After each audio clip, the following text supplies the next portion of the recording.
안녕하세요. 밴쿠버 만나의 성도님들, 손진웅 목사입니다. 수요 만나러 오늘도 성도님들 함께 또 이렇게 온라인 영상으로 아마 또 볼 수 있어서 참 감사합니다. 오늘 하루 어떻게 지내셨습니까? 비가 적지 않게 오던데요. 건강 조심하세요. 환절기일수록 더 조심하시고, 이게 또 감기 걸리면 코로나인지 감기인지 불안해서 또 걱정 많이 하실 수 있으시니까 건강하게 또 따뜻하게 보내시기를 바랍니다. 오늘은 제가 기타를 들고 있지 않습니다. 사실 오늘 함께 나누고 싶은 찬양을 제가 영상으로 함께 하려고 합니다. 피아워십이라는 팀이 만든 행복이라는 제목의 찬양인데 참 잔잔하게 하나님이 주신 참된 복이 무엇인가, 참된 행복이 무엇인가를 고백한 곡입니다. 먼저 찬양을 통해 함께 은혜 나누면 좋겠습니다. 함께 보도록 하겠습니다.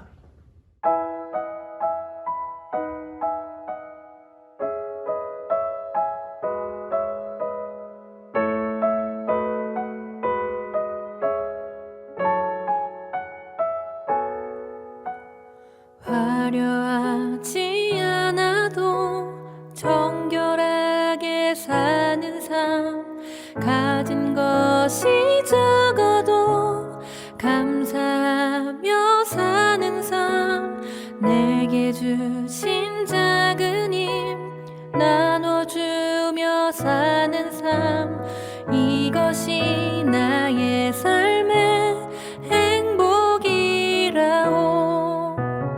화려하지 않아도 정결하게 사는 삶, 가진 것이 적어도 감사하며 사는 삶, 내게 주신 작은 힘 나눠주며 사는 삶, 이것이 나의 삶의 행복이라오. 이것이 행복이라오. 세상은 알 수 없는 하나님 선물, 이것이 행복이라오.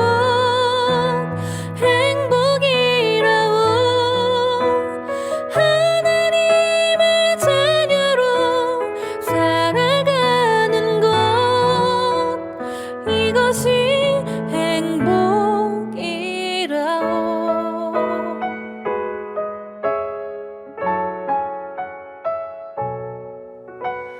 눈물 날 일 많지만 기도할 수 있는 것, 억울한 일 많으나 주를 위해 참는 것, 비록 짧은 작은 삶 주 뜻대로 사는 것, 이것이 나의 삶의 행복이라오.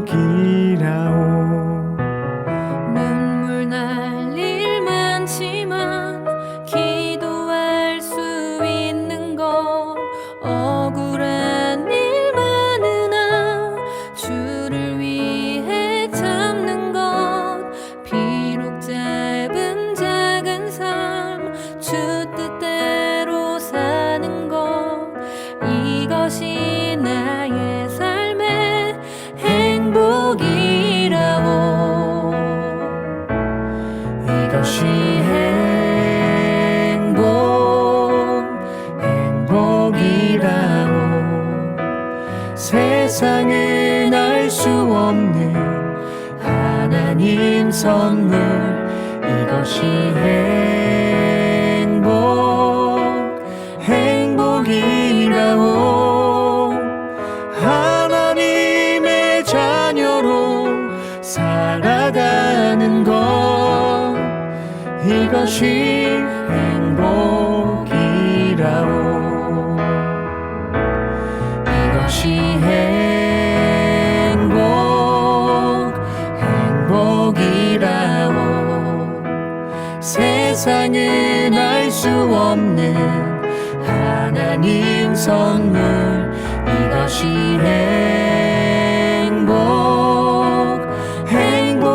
행복이라오. 하나님 살아가는 것 이것이 행복이라오. 이것이 행복이라오. 세상은 알 수 없는 하나님 선물. 이것이 행복이라오. 하나님의 자녀로 살아가는 것 이것이 행복이라오.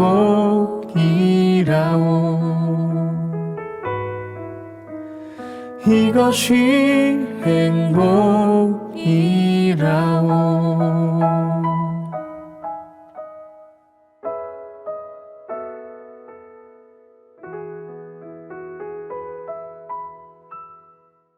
찬양 어떠셨어요? 참 잔잔하게 하나님 주신 행복에 대해서 나누는 곡이었던 것 같습니다. 가사에 보면 화려하지 않아도 정결하게 사는 삶, 가진 것이 적어도 감사하며 사는 삶, 내게 주신 작은 힘 나눠주며 사는 삶, 그리고 하나님의 자녀로 살아가는 것, 이것이 행복이라고 고백하고 있습니다. 우리가 팔복에 대해서 말씀들을 이제 보게 될 텐데 그 내용들과도 참 전체적인 내용 안에서 하나님이 주신 복, 그것은 하나님의 자녀의 삶이라는 것을 다시 한번 생각하게 만드는 그런 찬양이었던 것 같습니다. 오늘 말씀 보도록 할까요? 오늘 말씀은 마태복음 5장 4절입니다. 마태복음 5장 4절 함께 보도록 하겠습니다. 마태복음 5장 4절 제가 읽어드리겠습니다. 애통하는 자는 복이 있나니 그들이 위로를 받을 것이며, 다시 한번, 애통하는 자는 복이 있나니 그들이 위로를 받을 것이며. 애통이라는 단어, 또 애통이라는 말, 이것은 사실 많은 사람들이 가까이 하고 싶어 하지 않는 그런 단어일 수 있습니다. 그러나 애통하는 자, 우리는 가까이 하고 싶지 않지만 애통하는 자가 복이 있다라고 말씀하고 계세요. 그럼 왜 애통하는 자가 복이 있을까요? 사실 이 애통의 개념은 회개의 개념과 떨어뜨릴 수 없는 개념이기도 합니다. 우리가 죄 앞에 섰을 때, 죄의 문제를 깨닫고 인식하게 됐을 때, 그 죄의 문제로 인해서 내 안에 오는 그 슬픔, 깊은 슬픔의 고통, 그것이 바로 애통입니다. 따라서 애통하는 자들은 죄의 문제에 대해서 그냥 간과하고 사는 것이 아니라 그 죄의 문제를 심각하게 받아들이고 하나님 앞에 슬피 울며 회개하는 자의 모습이다라고 말할 수 있습니다. 우리가 믿음의 선배들 중에 초대교회 또 이렇게 교부들 중에 어거스틴이라는 사람 다들 잘 아실 거예요. 어거스틴이 쓴 많은 책들이 있는데 그 책들 중에서도 여전히 최고의 책이라고 뽑히는 책 중에 하나가 바로 참회록이라는 책입니다. 이 참회록이라는 책의 내용은 어거스틴이 자신의 부끄러운 모든 죄를 드러내고 또 그것을 하나님 앞에 철저히 회개하는 내용의 책입니다. 그러면서 그가 고백하기를 자신이 정말 살 수 있었던 것, 자신의 인생이 지금 이렇게까지 살 수 있었던 것은 전적으로 하나님의 은혜다라고 고백하고 있습니다. 어거스틴의 참회록 기회가 되시면 한 번쯤 읽어보시면 죄에 대한 애통이 무엇인지를 좀 더 깊이 볼 수 있게 될 것 같습니다. 어거스틴뿐만이 아닙니다. 존 버년 같은 사람도 1년 6개월을 장신의 고통에 시달리며 결국 그 죄에 대해 고백했던 것들이 있고, 우리가 잘 아는 스펄전 목사님도 자신은 두더지만도 못한 삶이다라고, 존재다라고 이야기했고, 조나단 에드워즈 같은 아주 유명한 설교가였던 조나단 에드워즈 같은 경우에도 자신은 지옥의 밑바닥에 떨어져도 모자랄 만큼의 죄인이다라고 고백을 하며 그 죄의 문제를 어떻게든 하나님 앞에 가져가기 위해서, 또 그렇게 회개하기 위해서 말씀을 통해 몸부림쳤던 믿음의 선배들입니다. 사실 애통은 쉽게 생기는 감정은 아니죠. 우리가 잠깐 울먹일 수는 있어도 애통하는 것 자체는 쉽지가 않습니다. 근데 왜 쉽지 않느냐? 우리가 죄에 대해서 민감하지 않고 죄를 모르기 때문에 애통하는 것이 쉽지 않은 거예요. 요즘에 죄라는 것 자체에 대한 개념이 모호해지는 시대에 사는 것 같아요.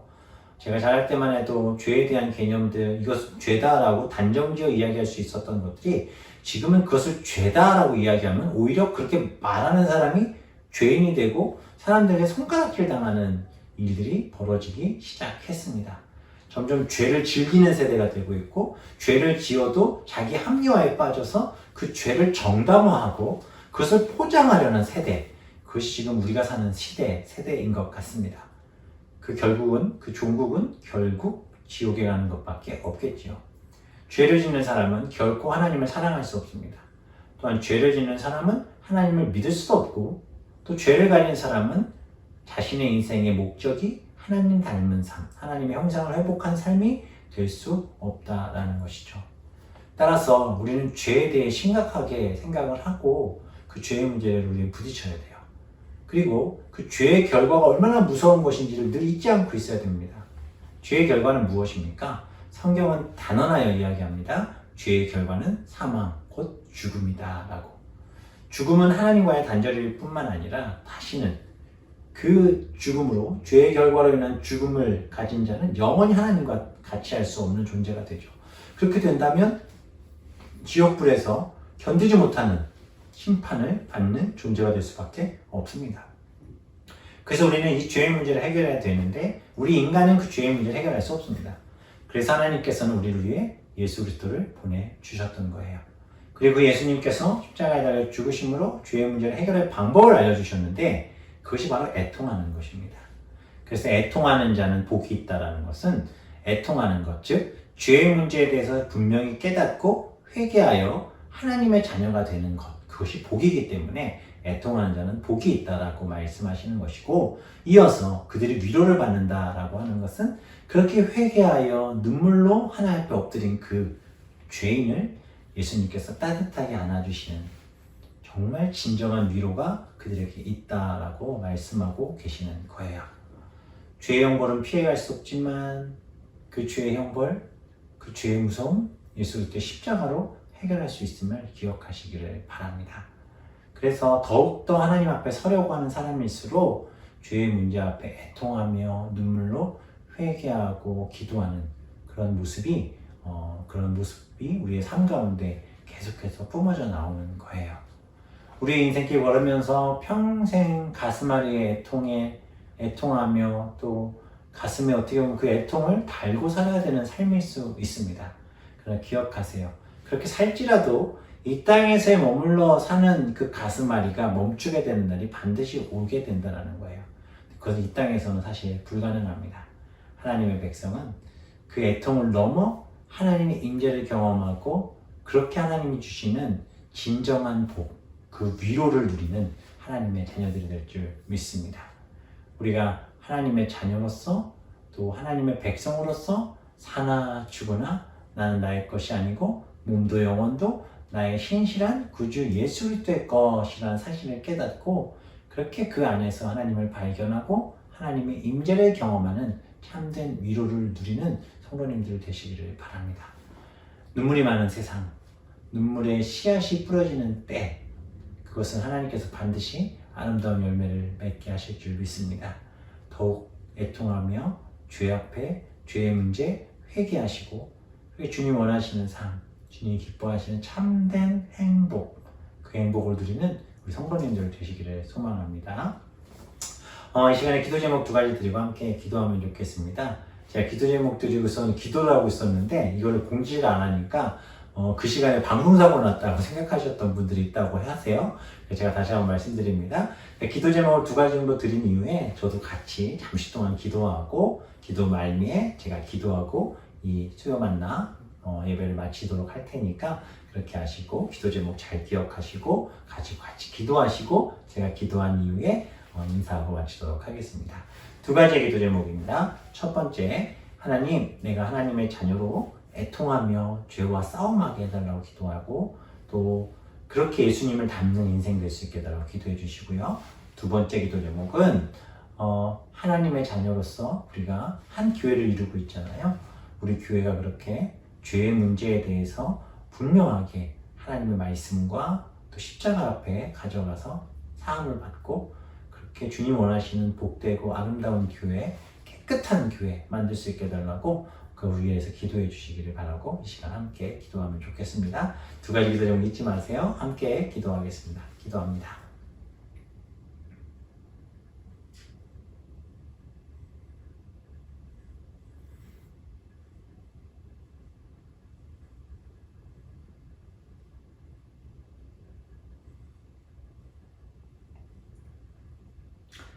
하나님, 애통하는 자는 복이 있다 말씀하셨습니다. 회개하며 죄의 결과인 깊은 사망에 빠져 영원한 형벌 가운데 있는 자들이 아니라 정말 예수 그리스도의 십자가 붙들고 애통하여 주님 주신 참된 복, 주님과 함께하는 삶을 누리게 하여 주시옵소서. 무엇보다 우리 교회 하나님 사랑으로 안아주시고 죄의 문제 하나님 확실히 해결하며 또 그렇게 주의 말씀 가운데 서는 교회 되게 하시고 깨끗하게 주의 일에 쓰임받는 교회 되게 하여 주옵소서. 우리의 모임 가운데 또 이 예배 가운데 함께 하신 주님, 오늘 이 밤에도 우리에게 위로해 주시고 주님 품에 안겨 또 평안한 잠 드는 귀한 밤 되게 주옵소서. 감사드리며 예수님의 이름으로 기도합니다. 아멘. 감사합니다. 죄의 문제 예수 그리스도께서 해결해 주신 줄 믿고 그렇게 기도하고 회개하고 또 그렇게 참된 복, 참된 위로를 누리는 이 밤 되시기 바랍니다. 그럼 안녕히 주무시고요. 다음 주에 뵙겠습니다. 감사합니다.